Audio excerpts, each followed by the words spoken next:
Bonjour à tous et bienvenue à Un parcours et ses leçons. Vous devriez être habitués maintenant, nous allons avoir notre 4e capsule ensemble. Et nous allons parler autour de « Une présence silencieuse vaut parfois mieux que 10 000 mots ». Vous êtes-vous déjà retrouvé dans une situation où vous avez manqué une occasion de vous taire?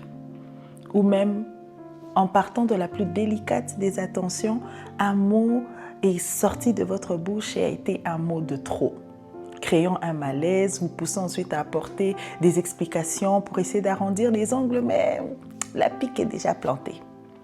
Proverbe 10-19 dit « Celui qui parle beaucoup ne manque pas de péché, mais celui qui retient ses lèvres est un homme prudent. » Parfois, se taire est la meilleure expression qu'on puisse avoir, notamment à côté de quelqu'un qui traverse une épreuve.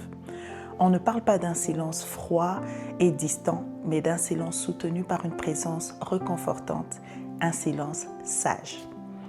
Un regard peut tout dire, une étreinte peut tout dire, un sourire, voire même des larmes peuvent tout dire pour faire savoir à l'autre que l'on partage son ressenti. Il suffit parfois d'être juste présent à côté d'une personne pour que cette dernière sache qu'elle peut toujours compter sur nous sans avoir à dire quoi que ce soit. Il est parfois bon de garder silence quand on veut faire du bien à autrui. Et si on regarde vraiment de plus près, parfois cette envie de parler qu'on veut tellement faire est plus pour soi-même que pour l'autre qu'on est en train d'assister. Garder silence permet aussi à l'autre de s'exprimer. Cela permet à l'autre de parler. Ça nous permet d'apprendre de l'autre. Ça permet de ne pas être le centre d'attention, mais que cette attention soit tournée vers celui ou celle aux côtés de qui on veut se tenir pendant des moments particuliers, pendant le temps où il en a vraiment besoin. Que dire de lorsque nous nous tenons dans la présence de notre Seigneur? Avant, plus jeune, je pensais que une prière efficace était une prière dite à tue-tête, avec plusieurs mots répétés. Ce n'est pas parce qu'on crie fort que Dieu nous entend. Oui, Dieu entend nos cris, mais il entend également nos silences. La Bible ne dit-elle pas qu'il sonde nos cœurs et nos reins dans Jérémie 17-10? N'utilise-t-il pas lui-même parfois un léger et doux murmure pour nous faire savoir qu'il est présent? Référence à l'histoire de Élie, vous vous souvenez, dans la grotte. Un autre exemple qui me vient en tête, c'est l'histoire de cette femme dans Marc 14, 3, 9, de qui Jésus a dit qu'on parlera.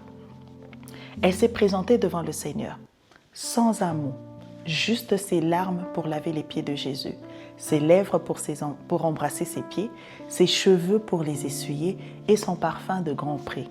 Malgré toutes les réactions autour d'elle, elle n'a pas sorti un mot. Elle s'est tenue dans la présence du Seigneur, faisant ce qu'elle avait résolu dans son cœur, accomplissant ce que même l'hôte de la maison n'avait pas fait pour Jésus. Et le Seigneur a agréé son silence actif en lui disant « Tes péchés te sont pardonnés ». Que dire de Anne à Silo, qu'on avait prise pour ivre, parce que la Bible dit « Anne parlait dans son cœur et ne faisait que remuer ses lèvres, on n'entendait pas sa voix ». 1 Samuel 1, 13. Il est parfois bon d'être présent et silencieux. Puisse le Seigneur nous aider à avoir cette capacité quand celle-ci est la meilleure chose à faire. À notre prochaine capsule, nous allons parler de « Une étreinte peut faire mal ». En attendant,